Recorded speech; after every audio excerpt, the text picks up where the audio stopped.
AIIMS లో ఉపరాష్ట్రపతి జగదీప్ ధన్ఖడ్ ఆదివారం ఛాతీ నొప్పితో ఢిల్లీ ఎయిమ్స్ లో చేరారు. ఆయన ఆరోగ్యం నిలకడగా ఉందని ఆసుపత్రి వర్గాలు వెల్లడించాయి. ప్రధాని మోడీ ఆదివారం మధ్యాహ్నం ఆసుపత్రికి వెళ్లి ధన్ఖడ్ ను పరామర్శించారు.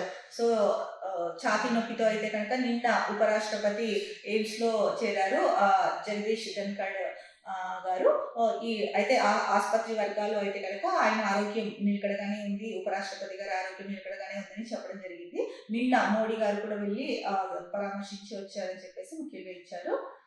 మరో ముఖ్యమైన వార్త చూసుకుంటే కనుక ఈ ఏడాది H1B వీసాలు కష్టమే, 85,000 మందికి మించి ఇవ్వకూడదని అమెరికా నిర్ణయం.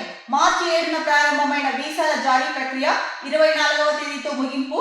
4,23,028 మందిలో 20% మందికే దక్కనున్న వీసాలు. అమెరికా వీసాల్లో అత్యధిక డిమాండ్ ఉన్న H1B వీసాలు ఈ ఏడాది పొందడం చాలా కష్టంగా తయారైంది. అధిక నైపుణ్యంతో దీర్ఘకాలం పనిచేయడానికి ఉపయోగపడే H1B వీసాలు పొందడంలో మల్టీనేషనల్ కంపెనీలు తీవ్ర ఇబ్బందులను ఎదుర్కొంటున్నాయి.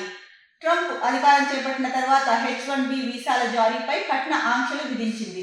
సో ఏదైతే ట్రంప్ అధికారం చేపట్టిన తర్వాత H1B వీసాల మీద కొన్ని కఠిన నిర్ణయాలు జారీ చేశారో, కఠిన ఆంక్షలు పెట్టారో, దానివల్ల అయితే కనుక చాలా మంది నష్టపోయే అవకాశం అయితే కనుక కనిపిస్తుంది. ఎందుకంటే H1B వీసాలు పొందడం చాలా కష్టంగా తయారైంది.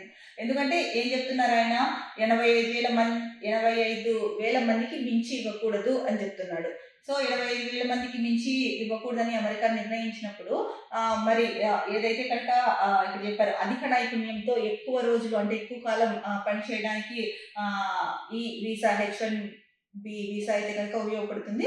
మరి అలాంటి వాళ్ళు ఓకే అందరికీ కూడా వీసా రావాలి అంటే కనుక మరి 80,000 మందికి రిస్ట్రిక్ట్ చేసినప్పుడు చాలా మందికి అక్కడికి వెళ్ళి వర్క్ చేయాలని ఇంట్రెస్ట్ ఉన్న వాళ్ళు, అధిక నైపుణ్యం ఉన్న వాళ్ళకి అయితే కనుక ఇది ఒక రకంగా నిజంగా కష్టమే వీసా దొరకడం.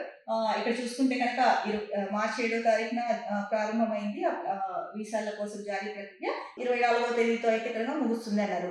ఇప్పటి వరకు అయితే కనుక 4,23,028 మందిలో 20% మందికే వీసాలు దక్కనున్నాయి అని చెప్పేసి ప్రధానంగా సాక్షిగా ఇచ్చారు. మరి ఈ వీసా నిబంధనలు ఏవైతే అంటే కఠిన ఆంక్షలు విధించారో ట్రంప్, వీటిని కొంత సడలిస్తే బాగుంటుంది. మరి దీనిపైన భారత ప్రభుత్వం ఏమైనా మాట్లాడే అవకాశం ఉందా అమెరికాతో, లేదంటే మరి ఎలాంటి చర్యలు తీసుకుంటుంది అన్నది అయితే కనుక చూడాలి.